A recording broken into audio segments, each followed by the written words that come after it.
Hello, summer's finally here, and that means beach time. Today I'm going to share how I painted this vibrant beach scene. I tried something a bit different this time. Before doing any washes, I used a white candle to sketch out where the waves and foams would go. It's a bit hard to see from this angle, but if you tilt your paper under the light, you'll see where your wax has gone. I had to press quite hard to leave enough wax marks.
For the sky, I used Phthalo blue for that bright, clear feel and Prussian blue for the sea.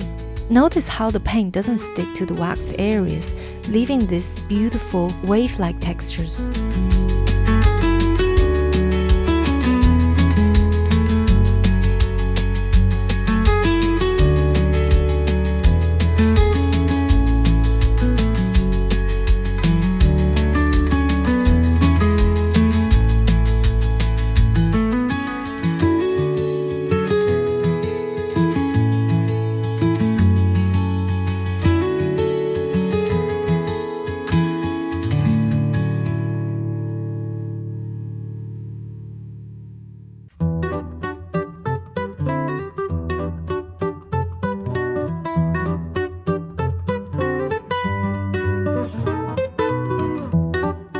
I lost a few minutes of footage here because my phone overheated. I'm getting a vlog camera soon, so hopefully this problem wouldn't happen again. But basically, I used Prussian blue for the seawater, indigo for the darker shadows, and a mix of burnt sienna and Indian red for the sandy beach. For the big wave running across the painting, I touched in some yellow ochre mostly on the top and some Prussian blue at the bottom, leaving most of the wave itself white. Next, some Wisteria. I love those subtle purple shadows cast by waves. It makes the blue so much more colorful. I pinched the tip of my brush to get rid of excess water and also to create sharper textures.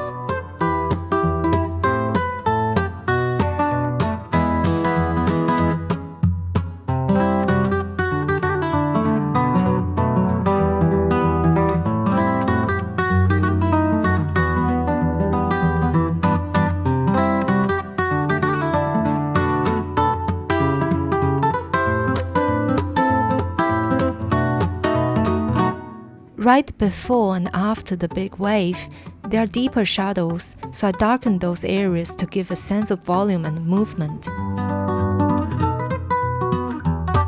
A bit more Wisteria for the far sea.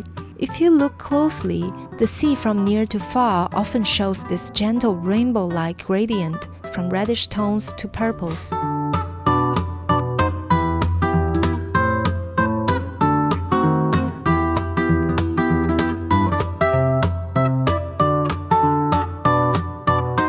For the hills on the right, I used yellow ochre and Prussian blue. There were already so many colors in this painting, so I didn't want to introduce any new ones.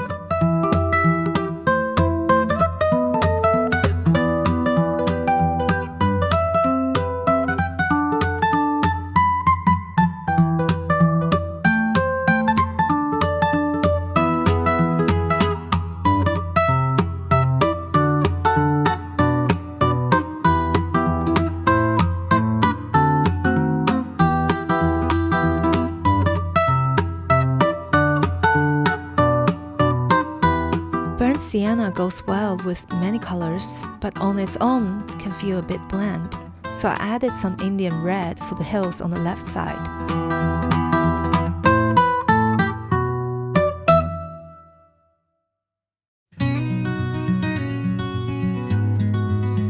More indigo for deep shadows in the sea.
Now painting the sea water at the front. Because of all the wave shadows and foamy textures, the sea near the shore often looks almost grid-like. This is my favorite part whenever I go to a beach. It feels so relaxing but also full of energy at the same time.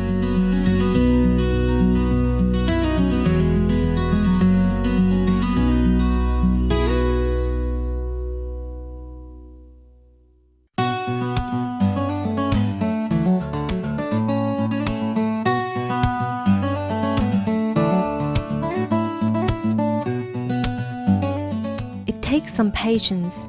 I used the wax textures as guides and added irregular blocks of Prussian blue. I also used a clean wet brush to vary the values within each block, so it looks like the water is moving slightly in the breeze.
I lost a few seconds of footage again, but nothing major.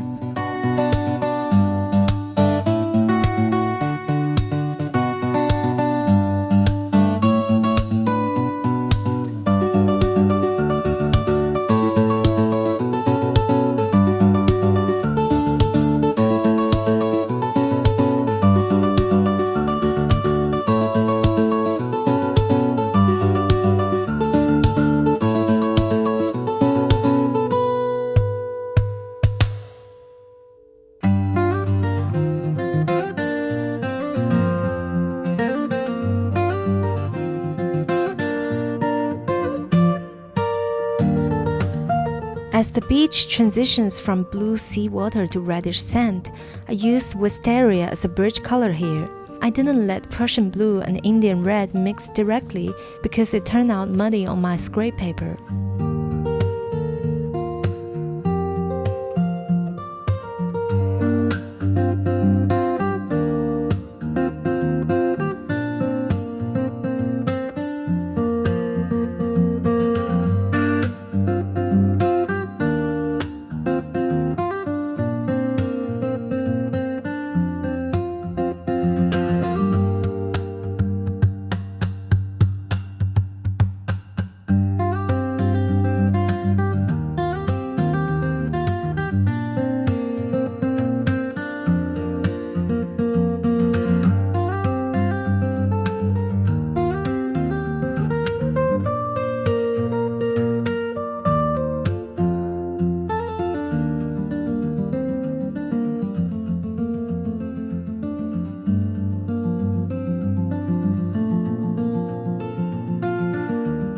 The wax worked out quite nicely for the sandy beach, although it wasn't exactly what I planned. Looking back, I almost think I should have left it as it was here. What do you think? Let me know in the comments. I always love reading and replying to your thoughts. I kept going, repeating similar steps but making the blocks bigger towards the front as the foams are less dense there.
Adding some deeper tones to the far sea.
for gouache. I sprayed some water on the beach area so the gouache would spread naturally like real sea foam.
Sprinkling paints is always the most relaxing and fun part for me.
Earlier, I tried lifting out color in the far sea on the left side, but it looked too pale compared to the sky, so I darkened it a bit here.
Voila!